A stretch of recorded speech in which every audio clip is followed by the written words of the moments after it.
Virat and Anushka are partners sharing profit and losses in the ratio 2:1.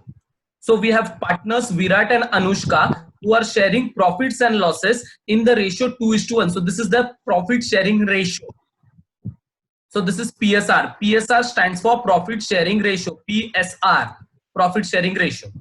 From the following trial balance and additional information, prepare trading and profit and loss account year ended 31st March 2020 and the balance sheet as on that date. So we have to prepare trading P&L account for the year 31st March 2020. That's our year ending. So we have to remember our year ending 31st March 2020. Trial balance as on 31st March 2020. So these are the items being given. Trial balance is given, debit side is given to us and credit side is given to us. So debit side और credit side दोनों दिया हुआ है. All the items that are on the debit side ये कहाँ जाएंगे? तो debit side वाले आइटम्स रीड करते समय याद रखना है, डेबिट साइड वाले आइटम्स कहाँ जाएंगे? सो वो जाएगा ट्रेडिंग अकाउंट में. ट्रेडिंग अकाउंट कहाँ पे? डेबिट में. ऑप्शंस देखो क्या क्या है. ट्रेडिंग अकाउंट डेबिट, या तो फिर जाएगा profit and loss account. Profit and loss account में भी कहाँ पे? डेबिट में ही. या तो फिर जाएगा balance sheet asset. So do remember all debit side वाला items will go over here. यहाँ पे अभी अपने पास एक और अकाउंट है, so we will be writing that also. कौन सा अकाउंट है? Partners capital account. Partners capital में भी कहाँ पे जाएगा? गया तो डेबिट में ही. Debit side. So all debit items will go either of these three accounts में, यानी कहीं तो एक जगह पे जाएगा. ट्रेडिंग अकाउंट के डेबिट में जाएगा, प्रॉफिट एंड लॉस अकाउंट के डेबिट में जाएगा, एसेट में जाएगा, या पार्टनर्स कैपिटल अकाउंट के डेबिट में जाएगा. सो ये चार ऑप्शंस है अपने पास डेबिट साइड आइटम्स के लिए. When it comes to credit side वाले आइटम्स, अगेन हमारे पास ऑप्शंस क्या क्या है? ट्रेडिंग अकाउंट क्रेडिट, या तो फिर क्या? Profit and loss account credit, P&L credit, या तो partners capital account. Partners capital account में भी कहां पे? क्रेडिट. फिर बैलेंस शीट में कहां पे? Liabilities. So do remember, dear students, while reading all this stuff, you have to remember these are the options available with us. Understood all of you? Okay? Yes, sir. So ये सारे options लिखे हुए हैं. Let us mark. The first job is to mark all the items. So we are going to mark these items. सबसे पहला दिया है stock as on 1/2019. अपना year ending कौन सा है? 31st March 2020. स्टॉक कौन सा दिया है? 1/4/2019 वाला. This stock is called as which kind of a stock? Opening stock. Opening stock. और ओपनिंग स्टॉक कहां पे जाएगा? Trading account. कहां पे जाएगा? Trading account. Debit side. TDR का मतलब क्या होगा? यहाँ पे शॉर्ट फॉर्म में हम TDR लिखेंगे. TDR का मतलब ट्रेडिंग अकाउंट डेबिट. Debit से. ओके. Then bills receivable. चलो बिल्स रिसीवेबल कहां पे जाएगा? Asset. Balance sheet asset side. Bills receivable asset. Liability कोई नहीं बोलेगा क्योंकि हम डेबिट साइड पढ़ रहे हैं. ओके. डेबिट साइड का आइटम लायबिलिटी में नहीं जाएगा. देखो लायबिलिटी में क्रेडिट साइड वाला आइटम जाएगा. I hope this is clear. Wages and salaries. Wages and salaries किधर? Trading. Trading debit. Trading debit. याद रखना ये सब डेबिट में ही जाने वाले. सो मैं खाली ट्रेडिंग लिख रहा हूं. ठीक है. Then sundry debtors, assets, Balance sheet asset side. balance sheet asset. Then bad debts, profit and loss account, profit and loss debit, Profit and loss account. Debit side. debit, purchases trading, Trading account. motor car asset, balance sheet asset side.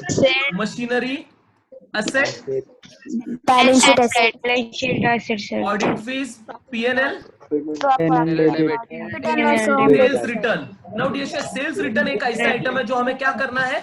Instead of writing it on the debit side, हम उसको credit में से minus करेंगे. So this is less from credit. less from sales. Sales return है ना? किससे less करेंगे बताओ? सेल्स से लेस करेंगे. जैसे हमने लिखा है यहाँ पे लेस फ्रॉम सेल्स, हमें सेल्स देखना है. देखो सेल्स इधर है ना. We are going to tick the sales का आइटम. तो सेल्स में से याद रखना we have to deduct sales return. I hope this is clear. Then discount. ये डिस्काउंट कौन से साइड में है? डेबिट में है ना डिस्काउंट. तो ये कहाँ पे आएगा? P&L की कहाँ पे आएगा? क्रेडिट में आएगा. डिस्काउंट. डिस्काउंट अलाउड डेबिट में आएगा क्योंकि डिस्काउंट डेबिट में है. Okay. Building assets, As asset, balance sheet asset. cash and hand asset, cash and bank asset.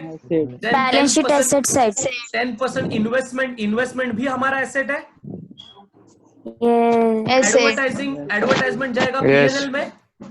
P&L debit. Debit. लेकिन इधर देखो आगे क्या लिखा है, पेड फॉर 9 months. ऐसा अपन ने कहाँ पे देखा था? What does this means? Paid for 9 months मतलब क्या, बताओ? This is Outstanding. प्रीपेड की Paid out. आउटस्टैंडिंग बताया Expenses, था. sir. Prepaid outstanding. out. This is hidden adjustment. ये हिडन एडजस्टमेंट है. Is that clear? Hidden तो एक काम करता हूँ, while reading Yes. Itself I am putting a tick on advertisement, क्योंकि यहाँ पे हिडन एडजस्टमेंट है तो एडवर्टाइजमेंट को मैंने टिक कर दिया है. ठीक है, let us see what this hidden adjustment is, जब हम बाद में वापस मार्किंग करेंगे. देन रॉयल्टीज किधर जाएगा बताओ? Profit and loss debit. Debit. Royalties trading debit. Debit side में. ठीक है, ये हो गए सारे डेबिट साइड वाले items. Now let us move on to credit side वाले आइटम्स. और क्रेडिट साइड वाले आइटम्स का चॉइस क्या क्या है? ट्रेडिंग क्रेडिट में जाएगा या तो P&L क्रेडिट, या तो पार्टनर्स कैपिटल अकाउंट क्रेडिट, या तो लायबिलिटीज. ठीक है, चलो पहला रीड करते हैं. General reserve. ये रिजर्व कहां पे जाएगा? तो जनरल रिजर्व जाएगा लायबिलिटी में. कहां पे जाएगा? लायबिलिटीज. देन कैपिटल अकाउंट, दोनों का कैपिटल अकाउंट, विराट का, अनुष्का. तो विराट और अनुष्का दोनों का कैपिटल अकाउंट. कैपिटल अकाउंट कहां पे जाएगा? पार्टनर्स कैपिटल अकाउंट में. कहां Partners पे? capital. क्रेडिट में. Partners capital account. क्रेडिट, क्योंकि ये क्रेडिट साइड चल रहा है इसलिए क्रेडिट में जाएगा. देन क्रेडिटर्स किधर? Liability. Liabilities. RDD. Now dear students, do remember, आज के बाद जब भी ट्रायल बैलेंस में आरडीडी आया, it is called as old RDD. क्या बोलेंगे इसको? Old RDD. RDD. Trial balance में आरडीडी आया, it is called as old RDD. And dear students, old RDD कहां पे जाता है? ओल्ड आरडीडी का याद है वो फॉर्मूला हमने बैकडेट्स का लिखा था? Yes. The formula New for bad backdate debts. was Add new backdate identity. plus Add new new bad RDD debts. plus New new identity. backdate plus new RDD minus old Old RDD. RDD. So old RDD क्या होगा? old RDD minus होगा. कहां से minus होगा? तो old RDD backdate से minus होगा. Bad debts. बैकडेट्स. आज के बाद do remember, whenever you have old RDD, अपने को बैकडेट से माइनस करना है. जैसे ही मैंने यहाँ पे लेस बैकडेट्स लिखा, मैं जाके बैकडेट्स को टिक करने वाला हूं. I am going to put a tick mark on backdates. I hope this is clear. Okay, ठीक है. देन सेल्स के बाद next item is outstanding wages. Now dear student, this is important. Madam, किसी का तो घर पे बातचीत हो रहा है, कोई तो बातचीत कर रहा है घर पे और उसका हम लोग सुनाई दे रहा है, हमको डिस्टर्ब हो रहा है. Please mute yourself and talk.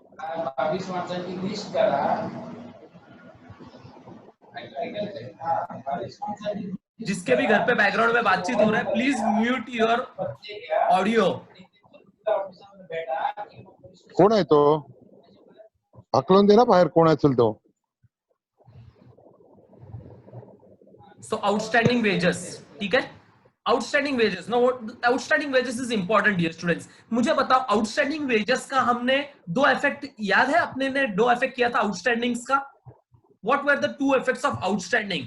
Outstanding का दो इफेक्ट हमने देखा था. एक आइटम, एक इफेक्ट जाएगा, outstanding will be added to that particular item, add to particular expense. और दूसरा इफेक्ट हमने देखा था liability. So there were two effects as far as outstanding was concerned. लेकिन ये आउटस्टैंडिंग आया किधर है? ये आउटस्टैंडिंग ट्रायल बैलेंस में आया है. और कोई भी आइटम अगर ट्रायल बैलेंस में आया होगा तो उसका दो इफेक्ट नहीं आएगा, उसका सिंगल इफेक्ट ही आएगा. Okay, so this outstanding is only going to have a single effect. Okay, तो आउटस्टैंडिंग का सिंगल इफेक्ट कहां पे आएगा? तो याद रखना, whenever outstanding comes in the trial balance, उसका एक ही इफेक्ट आएगा और वो जाएगा लायबिलिटी में. So we are only going to liability. Okay, अगर वही आउटस्टैंडिंग के बदले प्रीपेड आता था तो उसका भी एक ही इफेक्ट आता था, हम उसको एसेट में लेके जाते थे. तो आज के बाद हमें याद रखना है, आउटस्टैंडिंग जब भी ट्रायल बैलेंस में आया उसका एक ही इफेक्ट आएगा. And if outstanding is in adjustment, then we have to give two effects for the same. Okay, then purchase returns. Purchase return similar to your sales return. Purchase return को हम क्या करेंगे? Less from. Purchases. Purchase.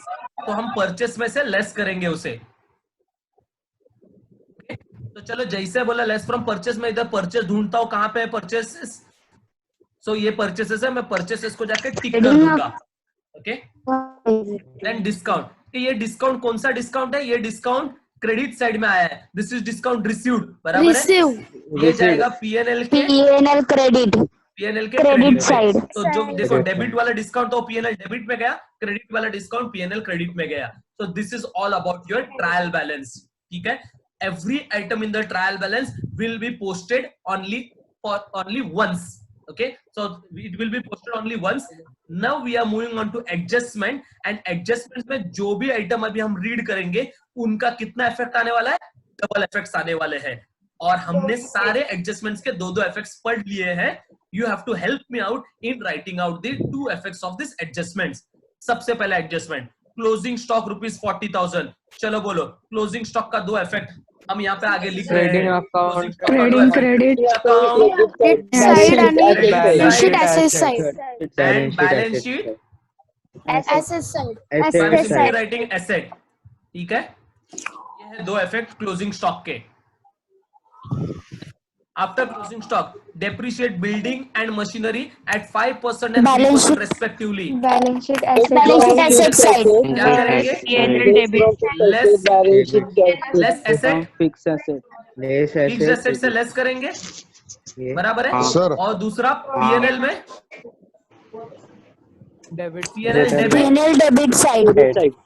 Profit and loss debit side. बराबर है. जैसा ये बोल के हो गया और ये लिख के हो गया less fixed assets. Fixed assets मतलब कौन से बिल्डिंग और मशीन से लेस करेंगे और पीएनएल लिखेंगे. This is what you have to do. You have to go in the trial balance and you have to tick mark your machinery and your building because it has got a adjustments in the form of depreciation. Clear? Then point number 3, adjustment number 3. Bills receivable included dishonored bill of ₹3,000. Bill receivable include dishonored bill. हमने bill dishonored पढ़ा था. Okay, so you are going to say with the adjustment of bills receivable dishonored. So whenever a bills receivable is dishonored, what are the two effects? हमने dishonor of bill पढ़ा था. So two effects are less from asset side. हुआ है तो उसमें से less करेंगे तो less bills receivable. This will be first effect. And second effect क्या करेंगे? लेस करके ऐड करेंगे. कहां पे ऐड करेंगे? Add to debtors. So second effect will be add to debtors. So as we speak this, less from bills receivable and add to debtor, we are going to put a tick mark on bills receivable and debtors. So चलो bills receivable कहां पे है ढूंढो. ये देखो bills receivable यहाँ पे है. मैं थोड़ा क्लियर आउट करने के लिए रब कर रहा हूं जो हमने लिखा था पहले, तो ये क्लियर हो जाएगा थोड़ा सा. ठीक है. चलो लेट मी मार्क. तो बिल रिसीवेबल से लेस करना है. बिल रिसीवेबल को मार्क किया एंड डेटर्स सन्ड्री डेटर्स में ऐड करना है तो डेटर्स को भी मार्क कर लिया. Clear. So you have to mark out the adjustments. Further goods worth ₹1,000 taken by Virat. Uh Virat मतलब पार्टनर ना, for personal use. Uh whenever a goods is taken by partner for personal use was not entered in the books of accounts. उन्होंने बताया है. So if they have not entered it in the books of trading they're account. going to enter it now. हमें अभी enter करना है. चलो बताओ goods taken by partner for personal use का दो इफेक्ट्स बोलो. कहां का आएगा? पहला trading account credit side. From your business. Trading account कहां पे आता है? Credit side. Credit side. और दूसरा कहां पे आता है? ड्राइंग्स है ये. Partners. Yes yes. Capital account आएगा. Partners capital account. कहां पे आएगा? डेबिट में, डेबिट साइड. क्योंकि इसे ड्राइंग्स कहते हैं. और पार्टनर ने जो भी चीज पार्टनर लेके गया या पार्टनर ने लाया, याद रखना उसका second effect partners capital account में ही आएगा. ओके. अभी यहाँ पे कहीं एडलेस नहीं करना, इसलिए मैं टिक मार्क नहीं कर रहा हूं ऊपर. Further write off ₹1,800 as bad debts. मुझे बताओ जब भी बैड डेट्स एडजस्टमेंट में आया, ये कौन सा वाला बैड डेट्स है? क्योंकि New bad bad debt तो debts? इधर भी New था, bad debts are new trial balance में भी बैड डेट है, बराबर, ट्रायल बैलेंस में बैड डेट दिया है, ये एडिशनल बैड डेट है, तो इसे हम कहेंगे न्यू बैड डेट। क्या कहेंगे? New bad न्यू, ये न्यू बैड डेट। एंड वापस मेंटेन आरडीडी, ये आरडीडी यहाँ पे वापस आया, ऊपर भी एक आरडीडी था, ये कौन सा वाला आरडीडी था ऊपर वाला? Old RDD. Old RDD. So what is this RDD? This is New RDD. new RDD, ठीक है, of debtors. And dear students, as far as new bad debt and new RDD is concerned, नया bad debt और नया RDD का मुझे बताओ, दोनों का इफेक्ट सेम है, सो दोनों का इफेक्ट एक ही बार लिख रहा हूं मैं, so both have same effects. चलो क्या करेंगे बताओ, न्यू बैड डेट और न्यू RDD दोनों का इफेक्ट क्या है? It will be deducted Less from debtors. from debtors. less from debtors Add P&L. and add to Profit and bad loss debts. account. Add bad debts, वो formula में add Add bad करेंगे debts याद है? P&L account. P&L account debit side में, so add to bad debts. I hope this is clear, समझा सबको? And दोनों का भी सेम इफेक्ट आएगा, तो डेटर में से दो दो बार लेस करना है और बैड डेट्स में दो दो बार ऐड करना है। So what I am going to do, चलो मैं देखो इधर गया डेटर्स पे और एक टिक मार्क किया डेटर को और एक टिक मार्क किया, डेटर में से दो दो टाइम लेस करना है, तो डेटर पे टोटल कितना टिक मार्क हो चुका है? 3। और बैड डेट में भी क्या करूंगा, दो बार ऐड करना है, एक बार न्यू बैड डेट और एक बार न्यू आरडीडी, तो बैड डेट में एक टिक और बैड डेट में और एक टिक, तो बैड डेट्स में भी 3 टिक मार्क है। आई hope this is clear. Okay, so debtors have got 3 adjustments, bad debt has got 3 adjustments. Further adjustment number 6, goods of rupees 6,000 were sold but no entry was made in the books of accounts. ए मुझे बताओ, goods बेचा लेकिन उसका entry नहीं किया, what we call this as, इसको हम क्या बोलेंगे? बेचा लेकिन एंट्री नहीं किया, तो we will be calling this as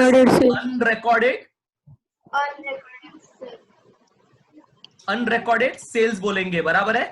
So unrecorded sales, and give me the 2 effect for unrecorded sales. चलो बताओ, दो effect क्या है unrecorded sales का? पहला Add debtors. add to पहला sales, Sales. add to sales है, on trading. और दूसरा कहाँ पे? add to Debtors. debtors. So you have to add this to sales and then you have to add this to debtors as well. I hope this is clear. समझा सबको? So as we say add to sales, add to debtors, मैं जाके tick mark करने वाला हूं। चलो sales यहाँ पे है, सेल्स पे ऑलरेडी एक टिक मार्क है, वापस एक टिक मार्क आया सेल्स के ऊपर, तो सेल्स पे 2 टिक मार्क आए, 2 एडजस्टमेंट्स है, ठीक है। और जाके डेटर पे और एक टिक मार्क आया, मतलब डेटर में कितने टोटल एडजस्टमेंट हुए बताओ अभी? 4। So debtor has got 4 tick marks. I hope this is clear. Done? Now we are going to do the final accounts. चलो स्टूडेंट्स बोलो कौन से अकाउंट्स हमें ड्रॉ करने पड़ेंगे for the purpose of doing the sum. तो final accounts करने के लिए कौन से अकाउंट ड्रॉ करने पड़ते हैं? पहला अकाउंट हम ड्रॉ करेंगे trading account. So I have drawn the trading account actually. So first account that I am going to draw is trading account for the year ended 31st March 2020. So this is your trading account. 31st March का trading account है. Particulars rupees. We will be having 2 columns. One is inner and outer column.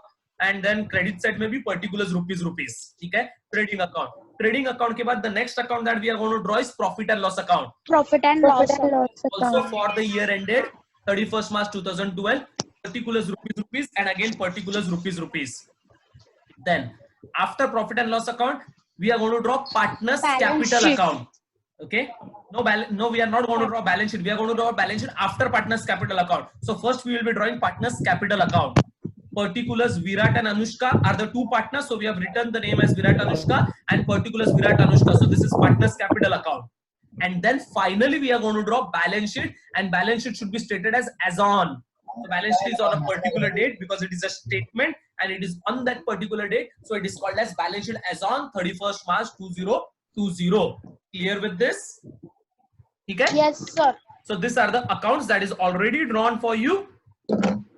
Chalo, giving you a span of 2 to 3 minutes to draw this accounts in your notebook so that we can start the things together. Okay? Chalo. Let's draw. You're being given 2 to 3 minutes to draw this in your notebook.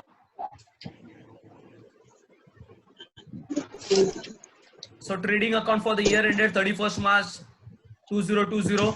Then profit and loss account, partners capital and balance sheet.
Chalo.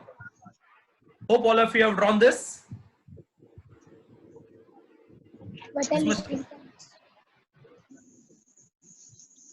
So trading account, profit and loss account, partners capital account and balance sheet.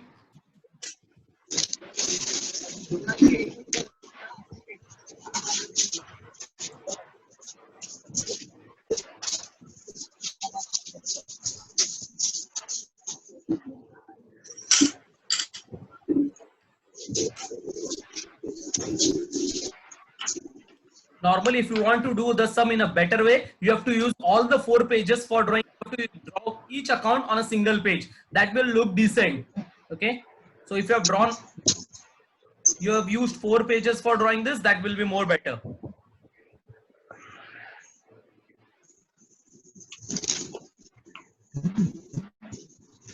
ठीक है.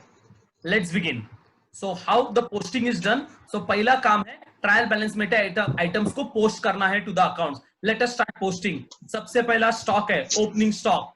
सो ऊपर से read करेंगे and then post करेंगे. Opening stock हम कहां पे लेके जाएंगे? ट्रायल बैलेंस में, सॉरी ट्रेडिंग अकाउंट में. Opening to opening stock.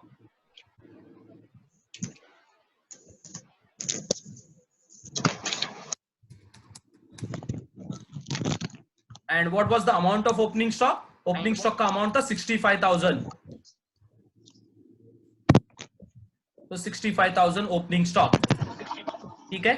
This is first thing. Opening stock के बाद next item है bills receivable 28,000. Bills receivable जाएगा assets में. So assets में लेके जा रहा हूँ bills receivable.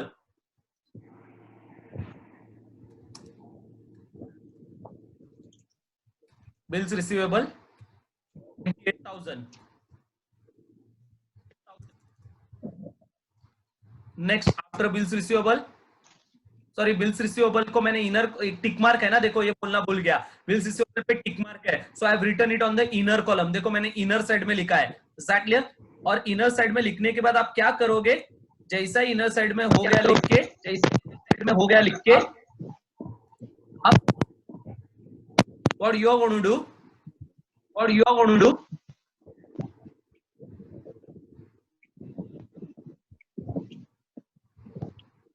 you're going to underline this.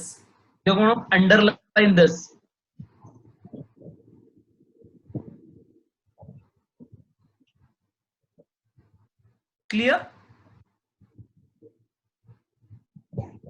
Then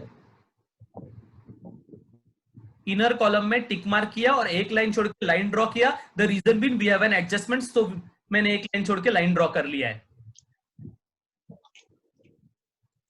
next उसके बाद है wages and salaries. Wages and salaries trading account में आएगा. सो वेजेस एंड सैलरीज का अमाउंट कितना है? 9,000. I am writing it on the trading account. लेकिन ट्रेडिंग अकाउंट में परचेसेस के लिए जगह रख रहा हूं and then I am writing. So next item purchases होता है. सो परचेसेस के लिए जगह रखता हूं and then I am writing. Just a sec.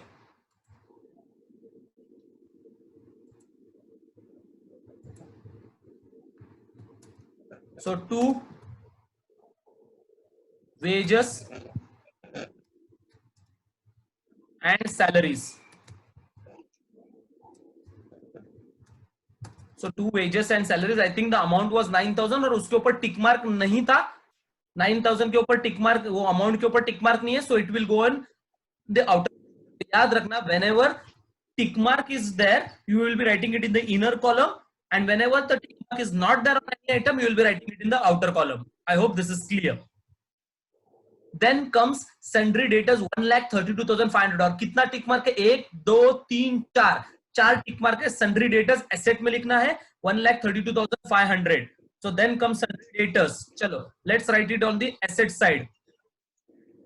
So asset side में debtors 1 lakh इनर कॉलम में लिखेंगे because we have an adjustment on this 1,32,500 and we don't have a single adjustment. हमारे पास कितने एडजस्टमेंट है डेटर्स के लिए? So debtors के लिए हमारे पास है 4 एडजस्टमेंट. तो 4 एडजस्टमेंट्स के लिए जगह कैसे रखेंगे? देखो, पहले एडजस्टमेंट्स के लिए एक लाइन इनर कॉलम में, फिर उसके बाद दूसरे एडजस्टमेंट के लिए 2 लाइन, फिर हर सब्स्टिट्यूएंट एडजस्टमेंट के लिए 2 लाइन छोड़ना है, 2 लाइन, तीसरे एडजस्टमेंट के लिए 2 लाइन और चौथे एडजस्टमेंट्स के लिए 2 line. I hope this is clear. This is how you are going to leave space for 4 adjustments. तो 1 2 3 4 एडजस्टमेंट्स के लिए हमने जगह रखा है. हमने हर एडजस्टमेंट्स के बाद 2 लाइन रखा है. द रीजन भी हमको टोटल करना है, फिर दूसरा एडजस्टमेंट करना है, इसीलिए डबल लाइंस है. क्लियर? देन चलो, उसके बाद डेटर्स के बाद बैड डेट्स है. बैड डेट्स पे कितना टिक मार्क है? 3 टिक मार्क है. ठीक है. So I am going to write bad debts. Bad debts 1000 है और मैं पीएनएल में लिखूंगा. So I am going to write bad debts in PNL. So PNL में I am going to start writing bad dates.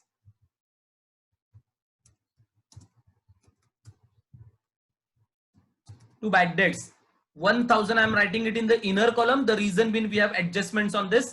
And dear students, ये जो bad debts के ऊपर एडजस्टमेंट्स है, बैड डेट्स के ऊपर कितना एडजस्टमेंट्स बोला है उन्होंने? 3 एडजस्टमेंट्स. तो बैड डेट्स के नीचे हमेशा हम उसका फॉर्मूला लिखने वाले हैं. What is the formula for bad debts? Bad debts का फॉर्मूला है add New bad debts. Add new RDD.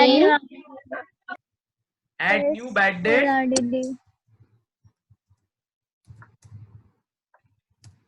Add new bad debt, फिर एक लाइन वापस छोड़ेंगे, या तो दोनों ऐड साथ में करने के बाद फिर लाइन छोड़ेंगे. चलो, एड न्यू, दोनों भी ऐड है तो दोनों साथ में लिखेंगे. Add new bad debt, add just a sec New RDD. New RDD, and फिर एक लाइन छोड़ता हूं and then I am going to write less Old RDD. Less. कौन सा आरडीडी होगा? Old. आरडीडी. अब ओल्ड आरडीडी को मैंने कलर नहीं किया है रेड, क्योंकि old RDD is not an adjustment का part, it is taken from the trial balance. I hope this is clear. Okay, so this is your bad debts का how to write bad debts. This is the way you write bad debts in PNL. तो यहाँ पे दोनों के बाद एक line draw कर रहा हूं और लेस आरडीडी के बाद एक लाइन ड्रॉ करके रख दे रहा हूं. So dear students, you draw a better line. I don't have the pen to draw the line, so that means I'm using my mouse to draw the line. तो थोड़ा lines इधर-उधर होगा, but you draw it in a better way. चलो, then comes purchase. Purchases के ऊपर भी एक tick mark है 1,48,000. Purchase we are going to write in trading account. तो trading account में 2 purchases.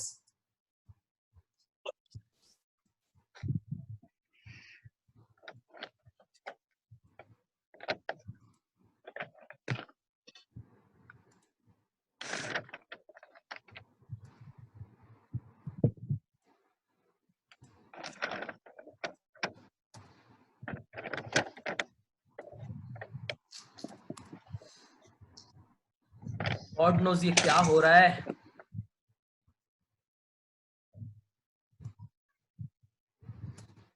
Okay, so 2 purchases and amount of purchases. The amount of purchase was 1,48,000. It has got an adjustment. So what we are going to do? We are going to leave a space और एक line छोड़ के हम line draw करने वाले हैं because it has got an adjustment. Clear? Then after purchases the net item is motor car. Motor car assets में जाएगा. चलो एसेट्स में जाते हैं. Motor car,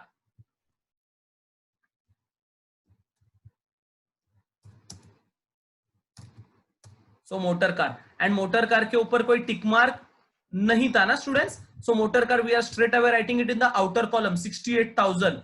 So motor car in the outer column 68,000. I don't have a tick mark, so it will go directly to the outer column. Then after motor car, next item was machinery. So machinery के ऊपर adjustments था, and machinery के ऊपर adjustment depreciation का है. So we are writing it in the inner column 1,14,800 आपके machinery का value है, and I am writing it in the inner column. और एक लाइन छोड़ के हम उसको लाइन ड्रॉ कर रहे हैं because it has got an adjustments. ठीक है. नेक्स्ट आइटम मशीनरी के बाद audit fees. Audit fees PNL में आएगा 1,200. It don't have an adjustment, so we will be writing it in the outer column. सो 2 audit fees 1,200 in the outer column. Audit fees के बाद next item जो हमने देखा था वो था सेल्स रिटर्न. सेल्स रिटर्न हम सेल्स में से लेस करने वाले हैं. सो चलो let us write down sales return. तो मैं जा रहा हूं ट्रेडिंग अकाउंट के क्रेडिट साइड में by sales, but I am not writing the value of sales. या वैल्यू ऑफ सेल्स हम लिख लेंगे. वैल्यू ऑफ सेल्स हम सेल्स को देख के लिखेंगे. कहां पे है sales? Trading account credit side में सेल्स है, तो ये हम लिख रहे हैं. और इसके ऊपर 2 टिक मार्क है देखो सेल्स के ऊपर. तो there are 2 adjustments on sales that we have to do. ठीक है.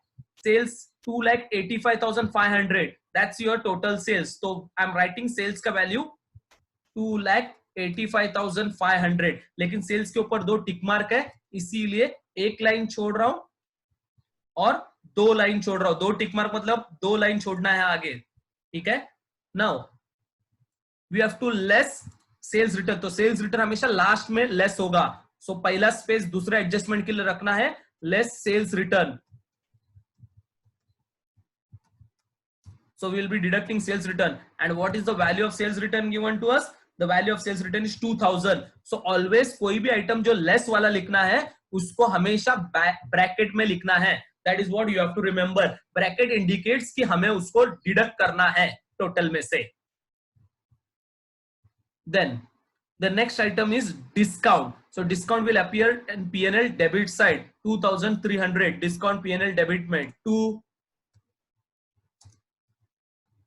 डिस्काउंट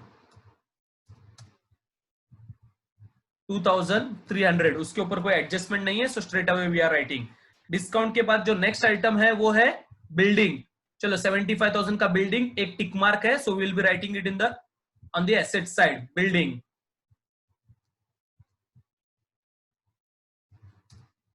इनर कॉलम में लिख रहा हूं 75,000 बिल्डिंग है.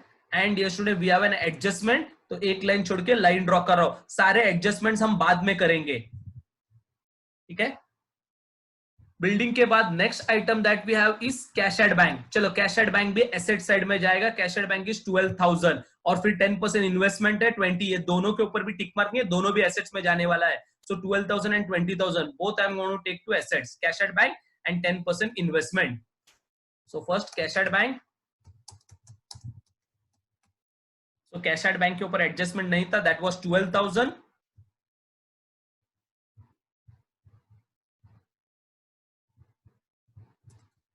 और उसके बाद next item is 10% investments that is given to us as 20,000. ठीक है. So both the items don't have an adjustments, so we have written it on the asset side in the outer column. Then comes advertisement, and advertisement में tick mark किया है देखो, paid for 9 months. यहाँ पे hidden adjustment था 4,500, so we have to calculate this. So ये calculation हमें करना पड़ेगा. So advertisement has got an hidden adjustment, तो उसका एडजस्टमेंट अभी का अभी करेंगे. All hidden adjustments will be done at that time itself. तभी का तभी करेंगे, नहीं तो बाद में हम करने के लिए भूल जाएंगे. So अभी हम इसका एडजस्टमेंट भी कर लेंगे. So advertisement 4,500, that is paid for 9 months. चलो कैसा करते हैं देखते हैं. So we will be writing it in P&L to advertisement.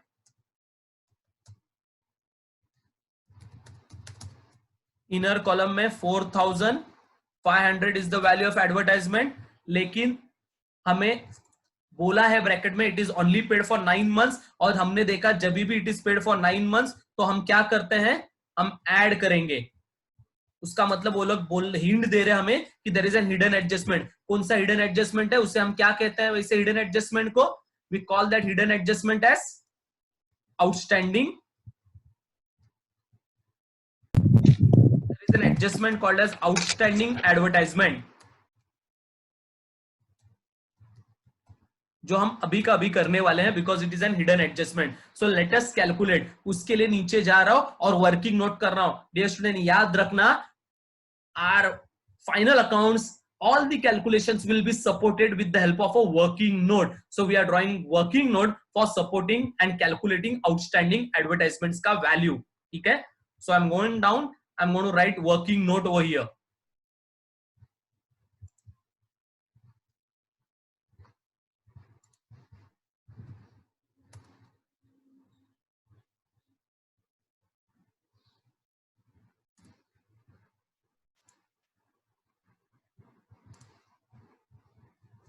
So working note,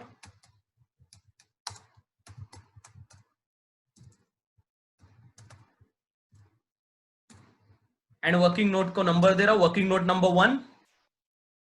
So what is that working note? That working note is for calculation of, working note को नाम देंगे calculation of outstanding advertisement. This is the working note, calculation of outstanding advertisement. Now how to calculate this outstanding advertisement? So outstanding advertisement,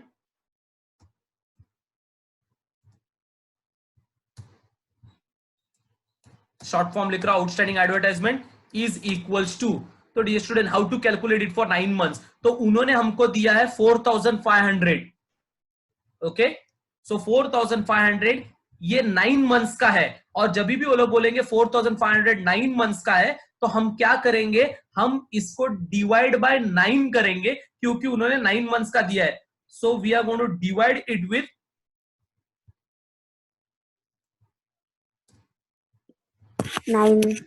9। So 9 से divide करेंगे हम। So do remember divide it with 9। 9 months का है, और 9 months का होने के बाद हमें जो चाहिए वो कितने मंथ्स का चाहिए था। So we want the for 12 months। 12 months dear students 12 months का चाहिए, लेकिन 9 months का ऑलरेडी दिया था उन्होंने। सो दैट मीन्स हमको कितने मंथ्स का एक्स्ट्रा चाहिए, 3 months। 3 months का मिसिंग था। So do remember dear students, we will be dividing it with 9 but multiplying it with 3, क्योंकि 3 months का आउटस्टैंडिंग है। And the answer is, just calculate the answer. चलो कैलकुलेट करो answer को। So dividing it with 9 कितना आएगा, 4500 divide by 9 करेंगे 500, और इंटू 3 करेंगे तो मल्टीप्लाइड बाय 3 करके 1500। आई hope this is clear.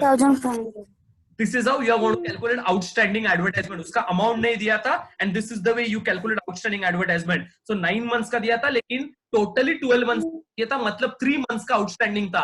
So 4500 divided by 9 and multiplied by 3 करेंगे, तब जाके हमें 3 months का outstanding का फिगर मिलेगा। So the outstanding advertisement is 1500. So चलो जाके लिख रहे हैं हम इधर, outstanding advertisement 1500।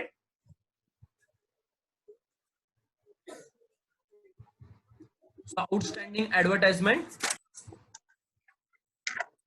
1500। I hope this is clear। बराबर है, लेकिन ये सॉरी ये ऐड करना है, तो हम इसको टोटल करते हैं dear students. So let us total this. 6000 total outer column में जाएगा। So what will be the total that we are going to take in the outer column, कितना आएगा? 6000 6000। ठीक है, ये हो गया फर्स्ट इफेक्ट। लेकिन ये याद रखना dear student, this is adjustment, तो ये फर्स्ट इफेक्ट हो गया। Where the second effect of outstanding advertisement will go, second effect outstanding का किधर जाता है, बैलेंस शीट। बैलेंस शीट में कहां पे, liability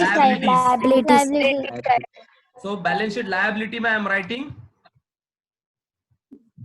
outstanding advertisement, and outstanding advertisement we'll be taking it in the outer column, and the figure for outstanding advertisement kitna 1500 add kiya na, so 1500 outstanding advertisement is 1500. I hope things are clear. Done. Next, उसके बाद next item कौन सा, advertisement के बाद royalties, and ये hidden adjustment था तभी का तभी कर लिया, so we have done the adjustment for this. Now royalties 3000 debit side, to royalties,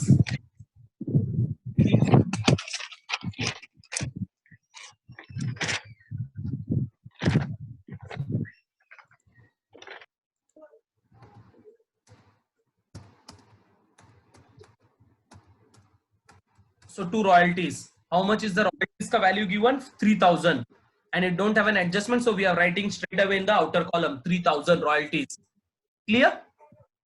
चलो, ये हो गया आपका ट्रायल बैलेंस का debit side. Now let's move on to the credit side of trial balance. सबसे पहला है जनरल रिजर्व. जनरल रिजर्व हमने कहां पे लिखा है? लायबिलिटीज में. So we are going to write it in the liabilities column. लेकिन लायबिलिटीज कॉलम में लिखते समय याद रखना, ये भी मैंने इधर जगह रखा था. ये लायबिलिटीज में स्टार्टिंग का जगह हमेशा रखोगे कैपिटल लिखने के लिए, ठीक है? सो कैपिटल यहां तक लिख के हो जाएगा, ऐसा एज्यूम करते हैं. So I am going to write general reserve here. चलो मैं इधर लिख रहा हूं general reserve.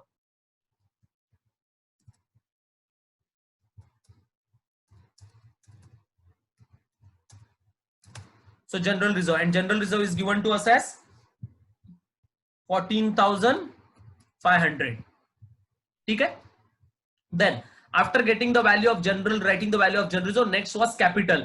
Capital we are going to write partners capital के credit side में. विराट का है 1,60,000, अनुष्का का 1,20,000. So partners capital account में जा रहा हूं, and we are writing capital on the credit side. हम credit side में लिखने के टाइम क्या लिखते हैं अकाउंट में? By balance brought down. We write it balance brought down. This is opening balance, opening capital. और विराट का कितना था? 1,60,000 is the capital for Virat, and for Anushka the capital is 1,20,000. So 1,20,000 is the capital for Anushka. Okay, this is how you write partners capital.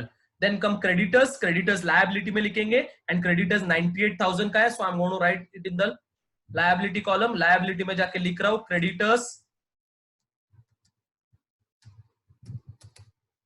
Creditors हमने देखा था 98,000, उसके ऊपर भी एडजस्टमेंट नहीं है, so we are going to write it in the outer column. Creditors 98,000.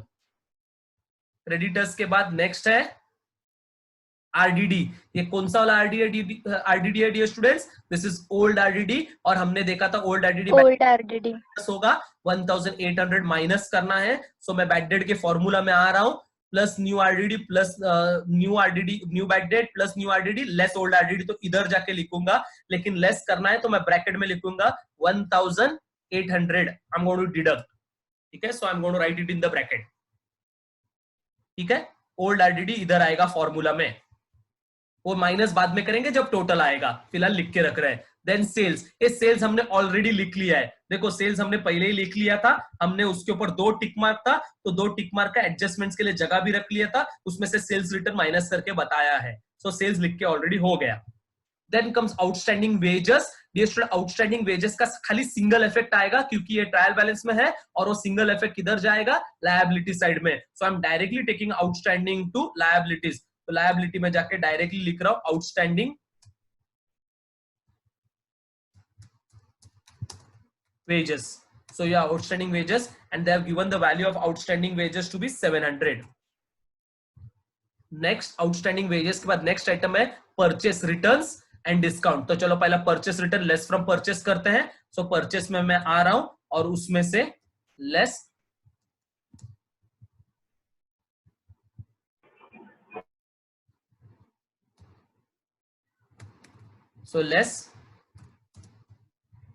purchase returns, and the value is given to us as 4,000. तो हम ब्रैकेट में वापस लिखेंगे क्योंकि हमें लेस करना है. So students, you have to remember whenever we are deducting something will be writing it in the bracket. And इसका टोटल कर लेंगे क्योंकि हम माइनस कर पाएंगे इसका. और इसका टोटल कितना आ रहा है माइनस करके? तो 4000 लेस होंगे तो आएगा 1,44,000. 44,000. That's going to be your total. So outer column में लिख लिया क्योंकि वो माइनस हो गया. So ये आइटम हो गया, तो इसको लाइन ड्रॉ करके we have written it in the outer column. I hope things are clear. Okay. Done. Then comes the last item, discount. ये डिस्काउंट रिसीव्ड है जो पीएनएल क्रेडिट साइड में जाएगा 1800. तो मैं जा रहा हूँ पीएनएल के क्रेडिट साइड में, लेकिन पीएनएल के क्रेडिट साइड में लिखते समय ऊपर से एक लाइन छोड़ना रहता है हमेशा, क्योंकि नेट प्रॉफिट ब्रॉट डाउन कर sorry gross profit brought down करने के लिए. So by discount and the value for discount given to us as 1800 PNL credit में आउटर कॉलम में, क्योंकि उसके ऊपर एडजस्टमेंट नहीं है. This is all about posting. So posting हो गया है. Now we are going to go for adjustments, and while doing adjustments you have to remember कि कितना effects डालना है adjustments का. Adjustments will have two effects, so every adjustment will have two effects. पहला closing stock. So closing stock का पहला effect किधर आएगा? Trading account credit side. So I'm writing trading account credit side में by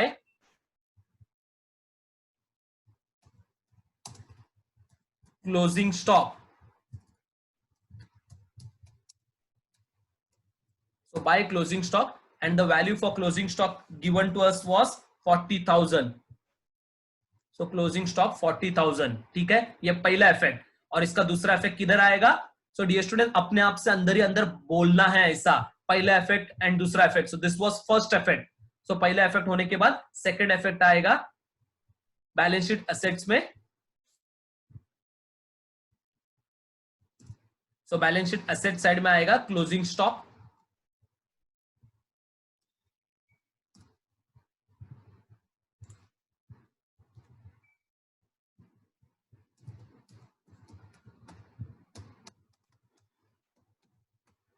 And how much is the value of closing stock? The value of closing stock is 40,000.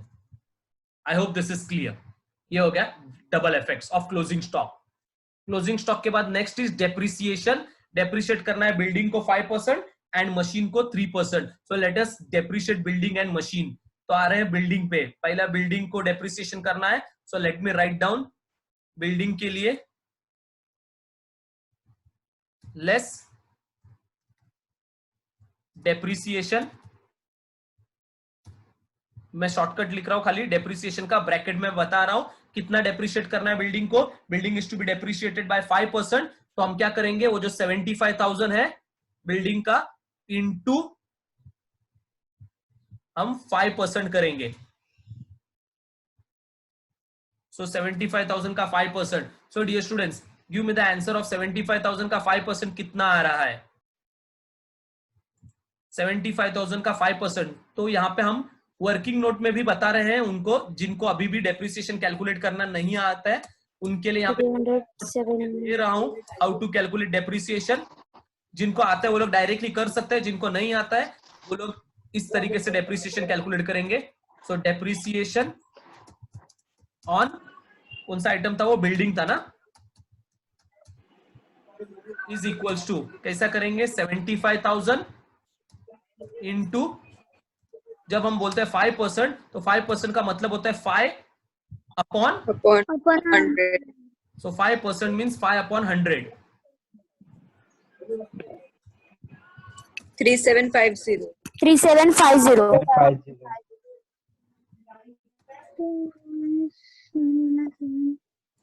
So it is 5 upon 100. और answer कितना बोला मुझे आप लोगों ने?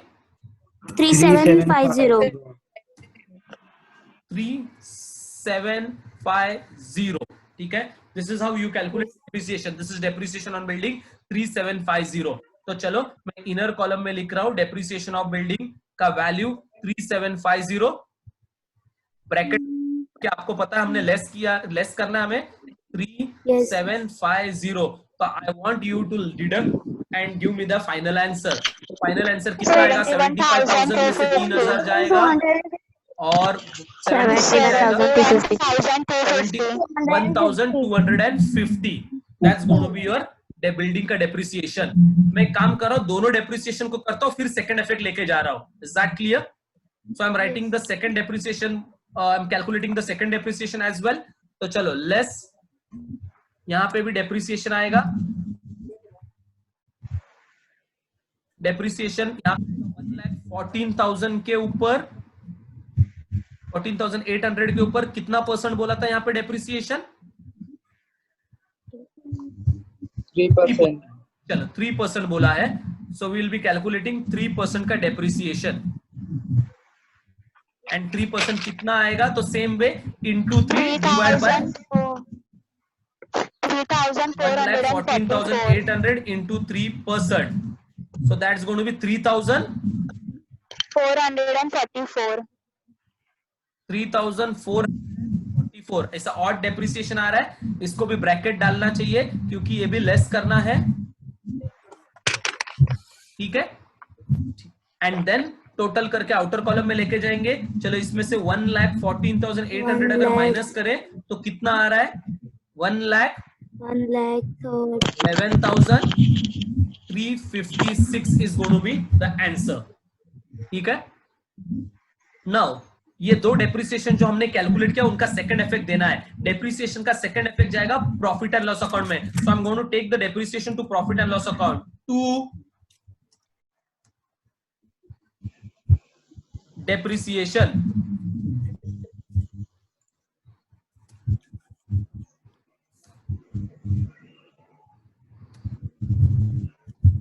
ठीक है, टू डेप्रिसिएशन लिखेंगे एंड सेकेंड कॉलम में विल बी राइटिंग कौन सा डेप्रिसिएशन है वो। चलो किसका डेप्रिसिएशन था? एक था बिल्डिंग का, बिल्डिंग मशीनरी। बिल्डिंग का डेप्रिसिएशन इनर कॉलम में लिखते हैं। कितना था बिल्डिंग का डेप्रिसिएशन? हमने कैलकुलेट किया 3,750 था ना बिल्डिंग का डेप्रिसिएशन। तो डेप्रिसिएशन ऑन बिल्डिंग वाज कितना? 3,750, ठीक है। बिल्डिंग के बाद नेक्स्ट डेप्रिसिएशन किसका था? मशीनरी का। Oh, 3,444. And depreciation on machinery was 3,444, ठीक है। ये दोनों को हम क्या करेंगे? ये दोनों को हम टोटल करेंगे। चलो टोटल कर देंगे। टोटल डेप्रिसिएशन कितना आ रहा है? 3,750 प्लस 3,444, सो टोटल डेप्रिसिएशन कितना? 7,494. I hope this is clear. Understood? So this is depreciation. Depreciation के बाद bills receivable included dishonored bill. इसको क्या करना है? Less from bills receivable and add to debtors. चलो करते हैं। 3,000 है, bills receivable से less करेंगे। So bills receivable देखो इसमें से less करना है,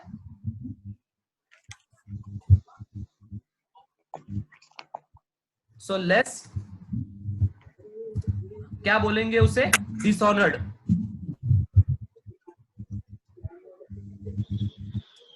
dishonored bill, ठीक है।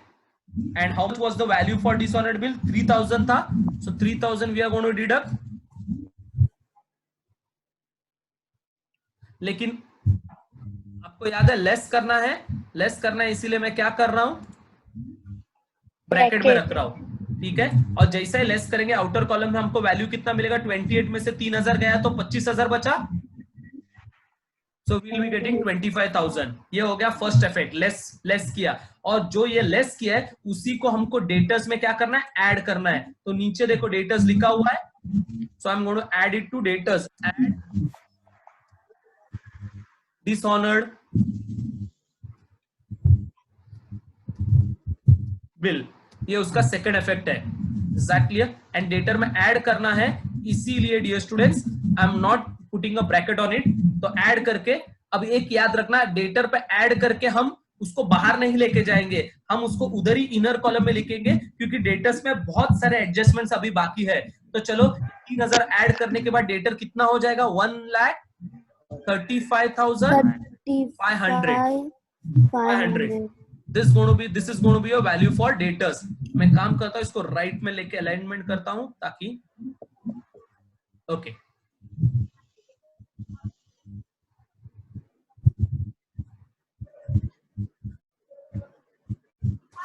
ठीक है। चलो ये हो गया हमारा debtors.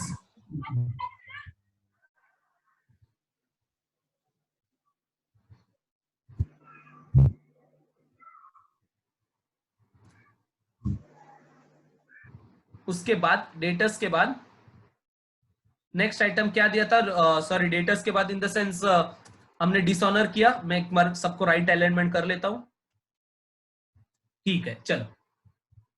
Then comes bills receivable के बाद goods. Goods worth ₹1000 taken by Virat for personal use was not entered in the books of accounts. So Virat have taken this for personal use, not entered. So we are going to enter. पहला effect किधर आएगा, trading account credit side, and then it being drawing आएगा partners capital account के debit में। तो चलो इसको enter करते हैं ट्रेडिंग अकाउंट क्रेडिट साइड में। तो ट्रेडिंग अकाउंट में जा रहा हूं, क्रेडिट साइड में bye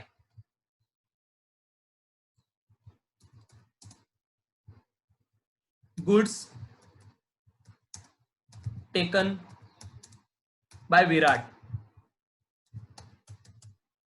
And what was the value of goods taken by Virat?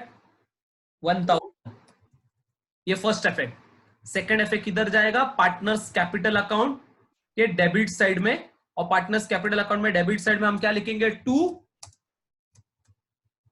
Drawings. We will be writing it 2 drawings. और किसके नाम पे डालेंगे, तो यहाँ पे याद रखना ये इनर आउटर कॉलम नहीं है, यहाँ पे एक कॉलम विराट का, एक कॉलम अनुष्का का है। सो विराट ने ड्रॉ किया, so we will be writing it in the column of Virat. So Virat के अकाउंट में हम लिखने वाले हैं 2 drawings 1000। I hope things are clear, ठीक है।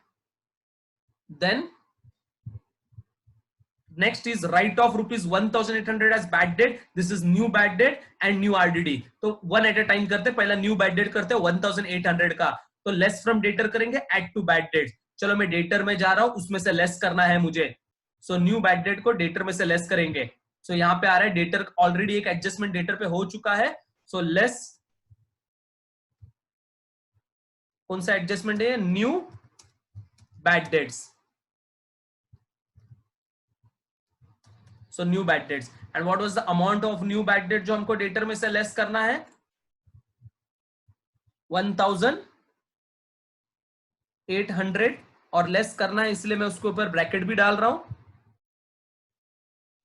चलो, तो लेस करने के बाद कितना अमाउंट आया उसी के नीचे लिखना है। अभी भी हमें आउटर कॉलम में नहीं जाना है क्योंकि अभी भी डेटर्स कंप्लीट नहीं हुआ है। सो 1,35,500 में से अगर हम 1,800 लेस करेंगे तो हमें मिलेगा 1,33,700. This is going to be our total.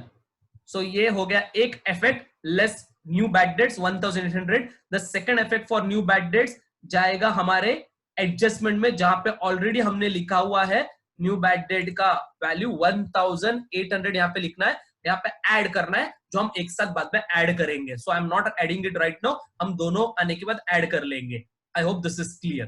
This is of new bad debts. New bad debt के बाद आएगा new RDD जो 5% कैलकुलेट करना है। So let us go and calculate new RDD 5%। तो चलो new bad debt के बाद नीचे लिख रहा हूं new RDD, दोनों का इफेक्ट सेम आएगा, लेस करेंगे हम उसे new RDD। अब new RDD कितना परसेंट है, so new RDD at the rate 5% हमें लेना है। अब 5% कौन सा वैल्यू के लिए, so 5% we will be taking it on 1,33,700। So dear students, 1,33,700 पे 5% हमें लेना है। So let us calculate 5% of 1,33,700। So इधर ही बाजू में कैलकुलेशन ट्राई कर रहा हूं, $6,685 into 5% ना, 5% 0.05 is equals to, हाँ yes 6,685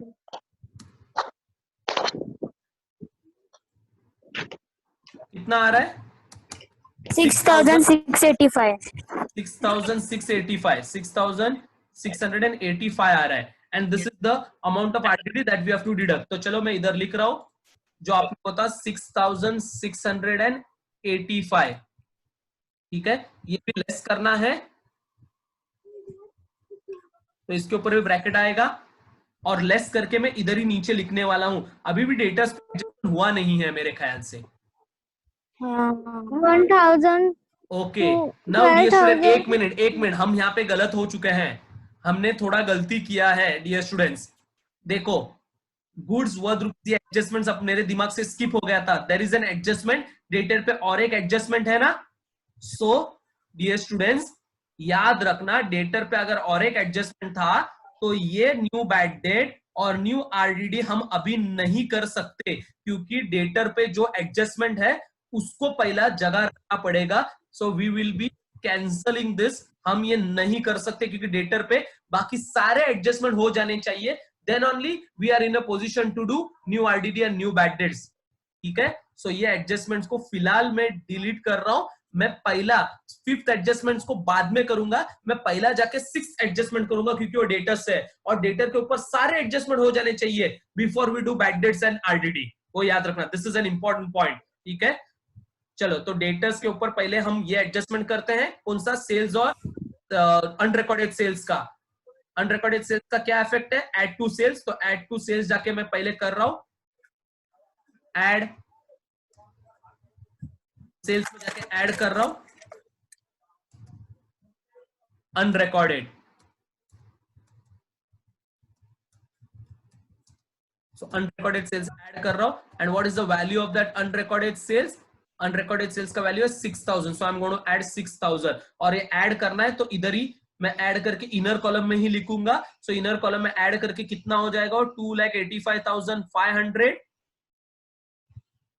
plus 6000. So that's going to be 2,91,500. और उसमें से 2000 लेस भी हो जाएगा. सो लेस 2000 कर रहा हूं. सो आउटर कॉलम में it is going to be 2,89,500. ये हो गया आपका सेल्स. और ये अनरिकॉर्डेड सेल्स का एक इफेक्ट हो गया. सेकंड इफेक्ट किधर जाएगा? डेटर्स में जाके ऐड होगा. ये वो करना बाकी था डेटर में, इसलिए बाकी कोई भी एडजस्टमेंट हम कर नहीं पाएंगे. सो ऐड ये वाला एडजस्टमेंट्स करना था, इसलिए मैंने बाकी का एडजस्टमेंट डिलीट कर दिया डेटर्स में से. Add unrecorded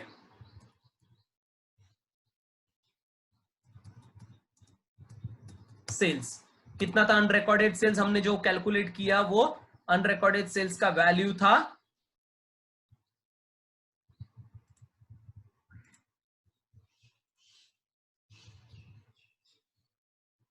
6000. तो देखो जैसे 6000 यहाँ पे ऐड होगा ये टोटल भी चेंज हो जाएगा. ये टोटल जो हमने किया था वो पहले का टोटल था. ये टोटल चेंज होके 1,41,500. So this total 1,35,500 plus 6,000 is going to be 1,41,500. ठीक है. ये हो गया अनरिकॉर्डेड सेल्स. अब अनरिकॉर्डेड सेल्स का एडजस्टमेंट करने के बाद ही हम फाइनली ये एडजस्टमेंट कर सकते हैं. तो अब मैं वापस जाके बैड डेट्स का एडजस्टमेंट कर रहा हूं. बैड डेट्स का न्यू बैड डेट 800 और आरडीडी हमें कैलकुलेट करना है. सो चलो न्यू बैड डेट्स का एंट्री करते हैं 1800. सो वो डेटर में से लेस होगा. So less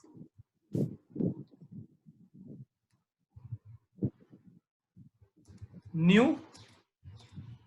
bad debts.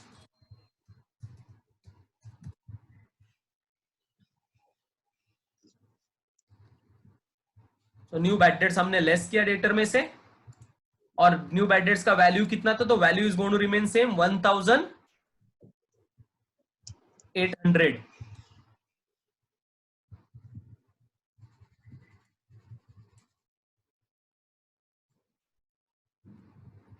वापस लिखता हूं.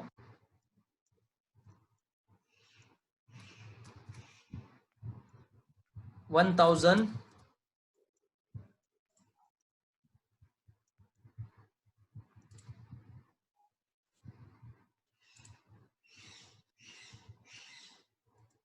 800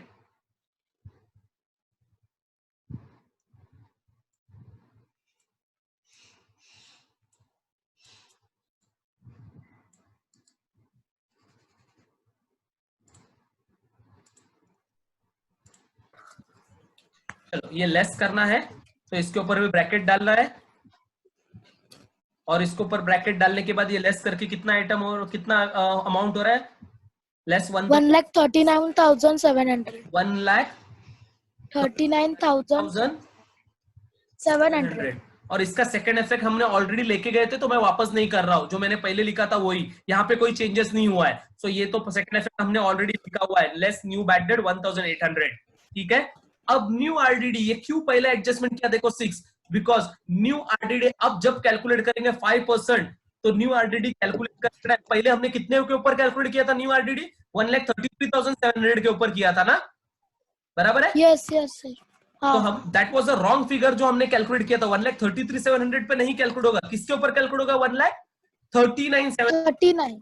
तो याद रखना डेटर्स के ऊपर सारे एडजस्टमेंट हो जाने चाहिए before we do the adjustment for RDD. So less 1,39,700 पे 5% कैलकुलेट करते हैं।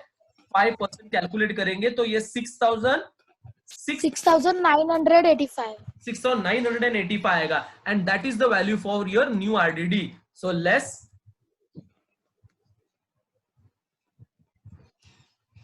New RDD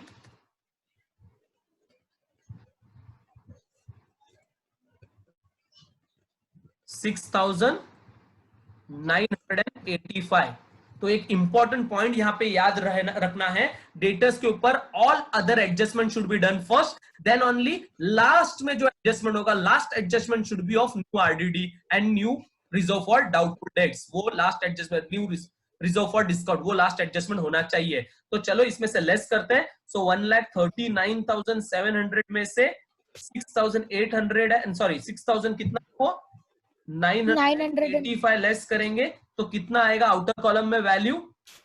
1,32,750. That's going to be your value. I hope this is clear. ये हो गया डेटर कंप्लीट। और जाके न्यू आरडीडी का सेकंड इफेक्ट लिख रहा हूं। सो न्यू आरडीडी का सेकंड इफेक्ट जाएगा, यहाँ पे ऑलरेडी लिखा हुआ है, उसके आगे न्यू आरडीडी का वैल्यू डाल रहा हूं। कितना हमने न्यू आरडीडी का वैल्यू निकाला था? 3,900 एंड कितना था वो? 6,985। सो वो था ब्रैकेट, सॉरी ऐड करना है ना इधर। सो 6,985 दैट इज द वैल्यू। चलो इसको भी क्लोज कर देते हैं, जरा इनका टोटल कर लेते हैं। So how much is the total? तो देखो 1,000 प्लस 1,800 प्लस 6,985, सो टोटल कितना आया? 9,785। ये आया आपका टोटल। 1,800 आपको डिडक्ट करना है। सो 1,800 डिडक्ट करने के बाद बताओ आउटर कॉलम में कितना आएगा? 7,985। That is the amount that we have to write in the outer column. I hope things are clear. ठीक है, so, ये हो गए आपके सारे एडजस्टमेंट्स और सारे एंट्री। अब हम क्या करने वाले हैं? हम अकाउंट्स को क्लोज करेंगे। The how to close the accounts, चलो देखते हैं। सबसे पहला ट्रेडिंग अकाउंट, हम पहले क्रेडिट साइड का टोटल करेंगे। क्रेडिट साइड का टोटल इधर लास्ट कॉलम में मैं लिख रहा हूं।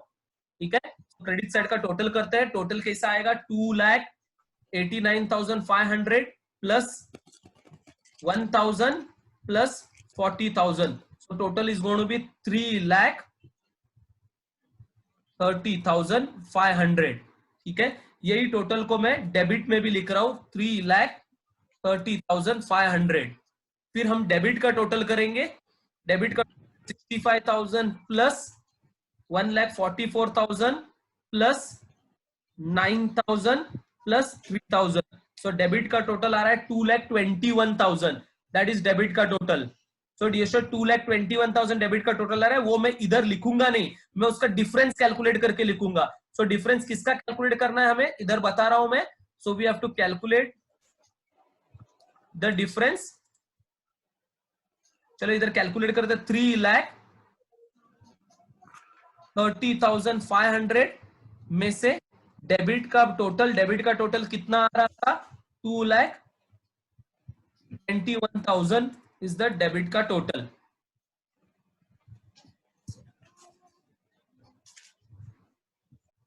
कितना आ रहा है कोई बताएगा? 3,30,500। So the answer is 1,09,500। 1,09,500 जो आंसर मिला है वो है अपने लिए अपना gross profit. Understood of you? So that is gross profit for us 1,09,500।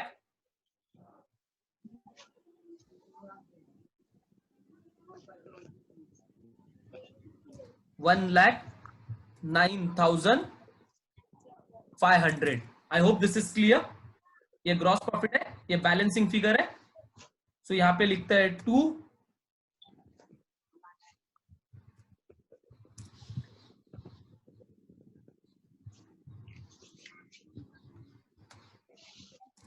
Just a second.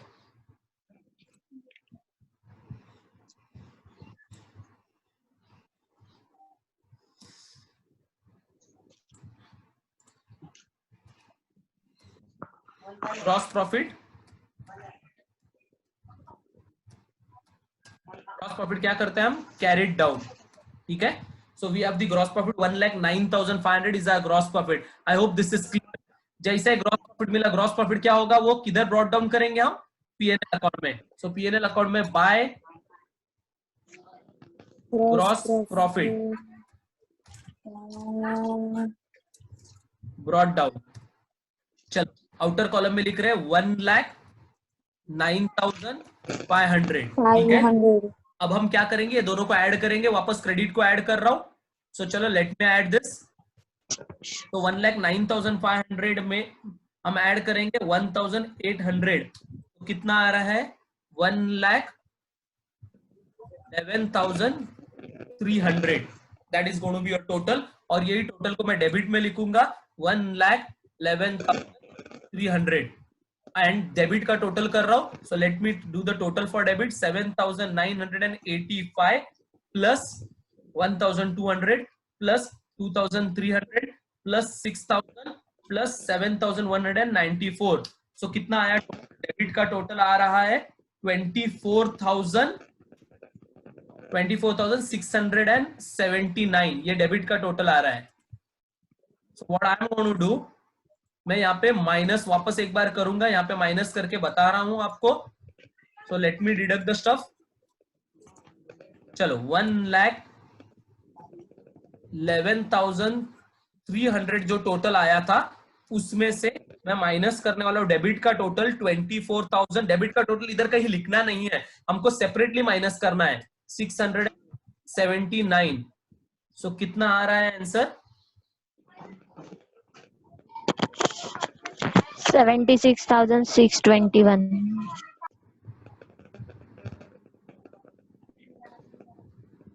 Answer आ रहा है 86,621. 76 नहीं मैडम, 86 आ रहा है.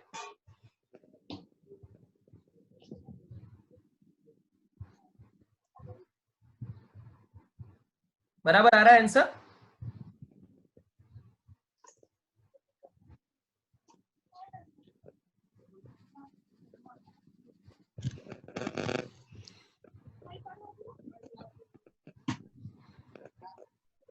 $86,621.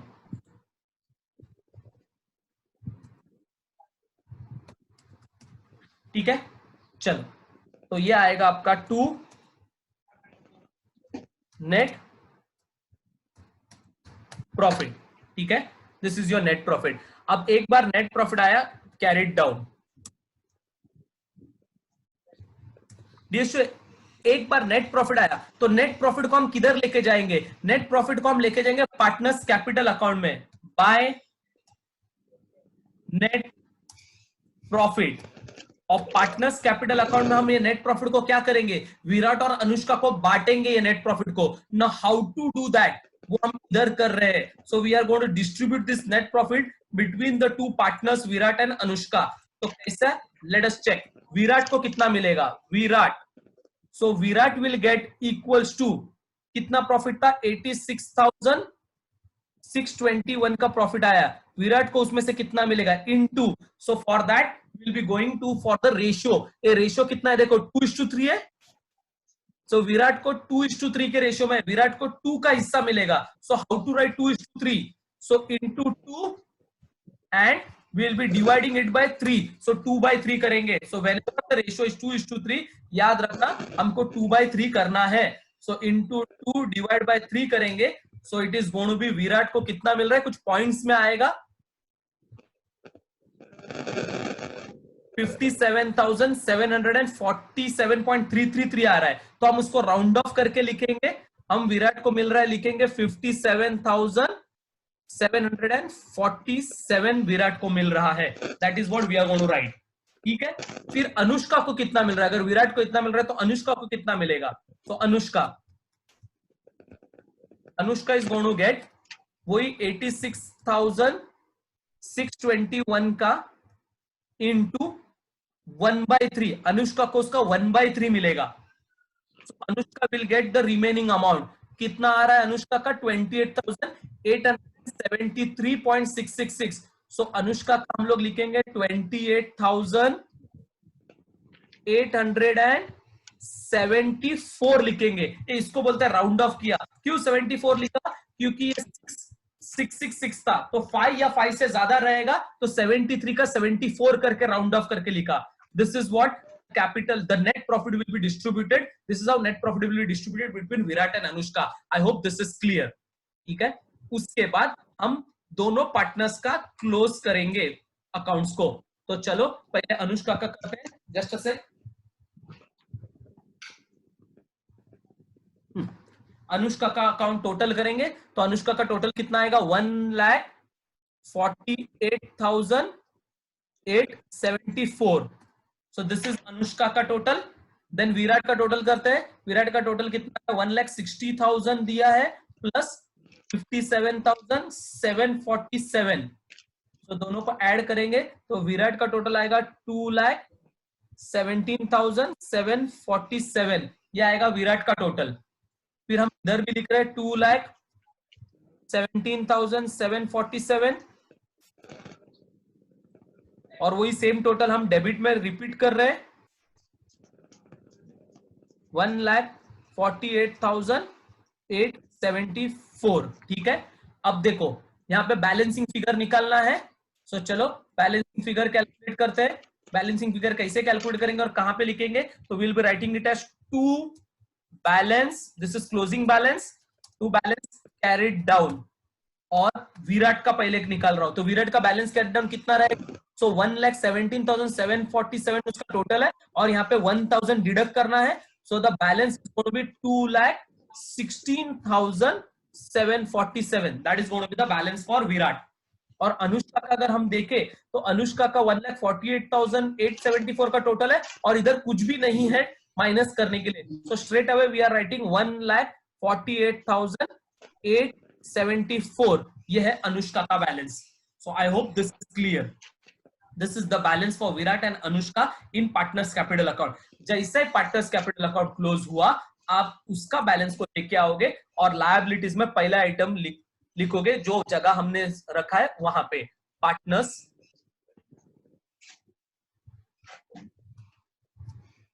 Capital account.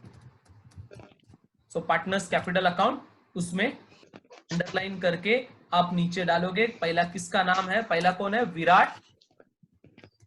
सो विराट का बैलेंस हमने ऊपर निकाला है. कितना है विराट का बैलेंस? 2,16,747 इज व्हाट विराट का बैलेंस इज. देन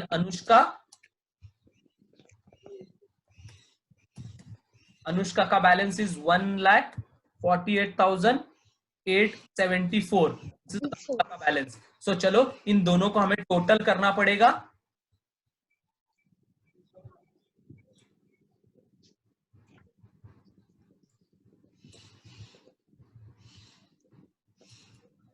टोटल करके बताओ जरा मुझे कितना आ रहा है?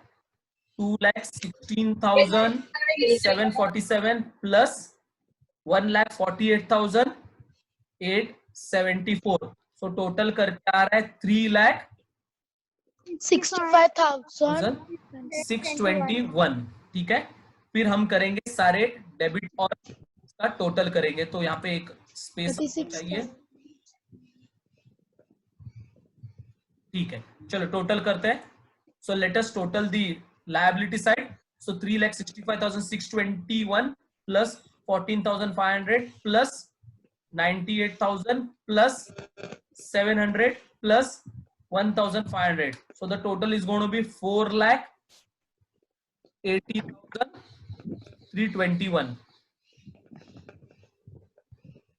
एंड इसका टोटल करेंगे 25,000 plus 1,32,715 plus 68,000 plus 1,11,356 plus 71,250 plus 12,000 plus 20,000 and plus 40,000.